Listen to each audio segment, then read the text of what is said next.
All right, guys. I want to talk about KASPA. A lot of the KASPA promoters and a lot of the KASPA community have been telling me that it's going to be super good in the next bull run. First of all, like they're pointing to the fact that it's actually done pretty well in the bear market, so it should do really well in the bull market. First of all, that's not guaranteed. A lot of coins that actually do well in the bear market doesn't pump super high in the bull market, like Chainlink. Chainlink actually had some of the same problems that Caspa does. No NFTs and no real ecosystem. And because it was kind of a new coin in the last bear market, and it actually did get a lot of utility versus DeFi, it didn't pump in the subsequent bull markets. So just because you have a good performance in the bear market does not mean you're going to have a super performance in the bull market. That's just not the way the industry works, unfortunately. The other thing is like, yeah, you have a pretty well-known founder. You got a little bit of FOMO with being the best proof of work out there, but that's not actually a reason to invest. Now, don't get me wrong, I actually still like Caspa. I'm just not as hype about it as a lot of you are. A lot of you are pointing to, hey, the white paper, and it's going to become like, the next digital currency, but everyone's trying to become that. And realistically, yes, transaction-wise, I'm sure your coin works fine, but so does every other thing out there besides Bitcoin and Ethereum. Ironically, those are the only two that really don't work as like currencies because they're really too slow. The thing is, like, I've used a lot of coins to exchange or like transfer money over the years, whether it's XRP, whether it's VET, whether it's like Cardano or something else, they all work just fine. So your speed advantage might be an advantage over Bitcoin, but it's really not an advantage over anything else. So it's really going to be the coin with the liquidity that I actually use the most often, the one with the most exchange listings. So that's why I've actually used Tron has USDC. So I've actually used USDC Tron in the past. And I've also used like VET in the past once VET actually had exchange listings both ways. Same thing with Cardano. Most of those currencies, I can actually hit transfer button in one wallet, and before I can even open up the other wallet, it'll be there. So there's no advantage to actually be gained there. And just saying you're the best proof of work currency, like the best proof of work coin, isn't going to cut it. No one's going to care if you're the best proof of work currency. And futures-wise, like technology-wise, like proof of work is kind of outdated, honestly. Proof of work depends entirely on your hash rate for security. And Bitcoin has the hash rate because it was first, and it's become the index coin. If you're not first and you don't have the index, if you're not the index coin, no one's really going to care about that. And the thing is, like, I don't think future proof of work coins generally are the future besides Bitcoin. Now, I think Bitcoin can maintain itself for another, let's say, like 10 to 15 years before the whole halving system kind of collapses because it requires exponential prices of Bitcoin to keep supporting it and the security, which isn't really going to work. Yes, your DAG platform works way better than Bitcoin. Your proof of work built on top of DAG works way better than Bitcoin. But here's the thing, no one's actually looking for a Bitcoin replacement. If the crypto market doesn't actually detach itself from Bitcoin in 15 years, it's going to be pretty screwed. So I am really, really, really hoping the crypto market detaches itself from Bitcoin in the next 15 years. Because you know what? I don't want the whole thing to be screwed, but that could actually be the case right now. So the thing is, like, you don't have smart contracts, you don't have DeFi, you don't have RWAs, you don't have NFTs right now. At least I don't think you have NFTs. You might, but it's still like the smart contracts and the RWAs that are going to attract people in a bull market. The bull market is sort of going to be triggered by interest rates starting to come down. That means the bond yield rates are going to start to come down as well. And that means people are going to be looking for a new avenue of investment, but they are going to be looking for assets that can generate passive income. Because that's how the original economy works, and that's what people are expecting for the new economy.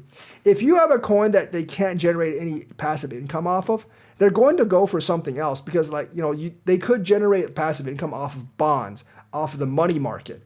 And that's what they're going to be looking at in the new market, except they want a bigger ROI in terms of passive income without trading so much. So if you can't offer that, then they're going to go to something else. So that's why I keep on saying that KASPA has to actually have NFTs and RWAs and smart contracts and all that other stuff because everyone else has them.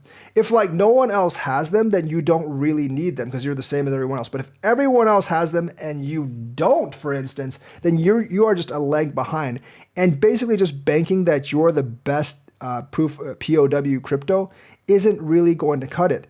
The only reason people invest in Bitcoin is because it's the index coin. It was the first one out there.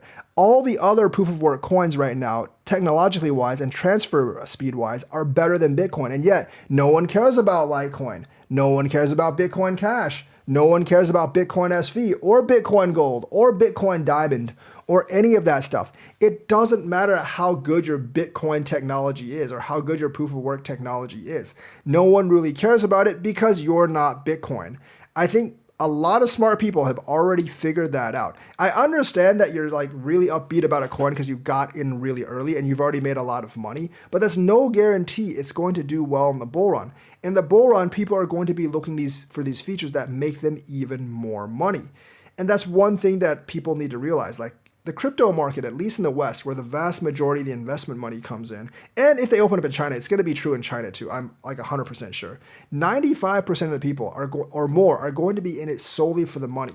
They're not going to be in it, to change the world or like make a new currency. There's plenty of options for them to do that with if they were going to do that. But they are interested in making money. And you need the other features to actually make money, whether it's real world tokenization, it's DeFi, it's NFTs, GameFi, TradeFi, or whatever. You need to have all these things, and these things depend on smart contracts. These things depend on an ecosystem. And like, even if you have a big community, if you don't have these things, your coin's not going to do too well. Look at XRP. It hasn't really moved in the last 5 years. Part of that is because of the lawsuit, but the lawsuit's over and it still hasn't really moved that much. Why? Because they don't have these things. They have a big community, but they don't have any of this stuff to actually build on, so people aren't actually holding onto the coin all that much. They are trading and selling it, which doesn't bode well for long-term growth. You can have a decent amount of growth like KASPA has had without this stuff, just based off of hype and community promotion. But after a certain time, you're going to need these features to compete with everyone else. Because otherwise, like, look, if another bank is offering you 5% interest, I mean, I know banks don't really offer that, but bear with me here. Like, if another bank offers you 5% interest and all these other options for making money, and then like there's like another bank that doesn't offer any of this stuff, there's like, you can just basically deposit your money with us and hope that it makes money in the future. You're obviously going to go with a bank that offers interest in other products with that, because you want some kind of economic expansion regardless if the market moons or not. So I think KASPA has about a year to get the smart contracts in line. I haven't really seen how the UTXO stuff is actually going to work with the smart contracts. And that's something that does actually bother me about KASPA, because without that stuff, I just don't really, without that, I don't really see how it's actually going to make people want to hold on to the coin. You need some kind of passive income generation to actually make people want to hold on to your altcoins. It may not apply to Bitcoin because there's so many big funds that are actually, there's so many big funds that are actually into Bitcoin, and that might actually carry it by themselves. But that's not true for any other crypto out there, and it's not true for your favorite crypto as well. And I feel like a lot of the KASPA community thinks that it can just ride on the goodwill feeling that it has from the promoters in the community and the fact that it has great technology from proof of work. But that's never carried any coin, and it's not really going to carry yours. If you want to see your coin succeed, you need to be pushing for these features that actually have people locking in value, that actually make people want to invest in your coin. Just telling a group of people that we have the best proof of work coin is really not going to cut it. Yeah, I can pump it up to what it is right now, and I'm sure it will still keep on going in the bull run. But just telling about how amazing our founder is, how amazing our white paper is, that really hasn't gone anywhere for any altcoin, realistically. You're having your performance in this bear market isn't quite as good as Chainlink in the last bear market, but it's somewhat similar. But at least Chainlink, in the bull market, everyone was depending on Chainlink for their DeFi. But the problem was Chainlink didn't have its own DeFi ecosystem, so it didn't actually do so well in the bull market. Some people are saying DeFi is so last bull run. That's not the case either. DeFi actually gets people to lock in TVL. Yes, there will be other things like real-world asset tokenization, but that also requires smart contracts. And as I understand it right now, you don't have them, and you're having trouble with them because of certain things with the UTXO structure, which no one else with smart contracts uses. Cardano uses EUTXO. Ethereum and Co. use account-based models. So you're kind of stuck in the middle here. So I definitely think Caspa needs to work this stuff out. And I think it has great potential if it does work this stuff out, but stop telling me that you don't need these things. Like, every coin needs these things. I don't care how good your founder is. Like, I've been saying the same thing for Terra Hashgraph, and Hedera actually has a lot of industry adoption, but I don't really see the price move, and it's because they're not focusing. Partially it's because of the bear market, obviously, but it's also because they're not focusing on their DeFi ecosystem. Same with VeChain. The thing is, like, your coin is not going to stand out in the bull market without these things. And I hope you get these things in place, because I would actually like another coin to make it really big. But right now, there are some obstacles, and that's why I'm not as bullish on Caspa as a lot of you are, because you are saying, like, oh, we don't need these things to become big.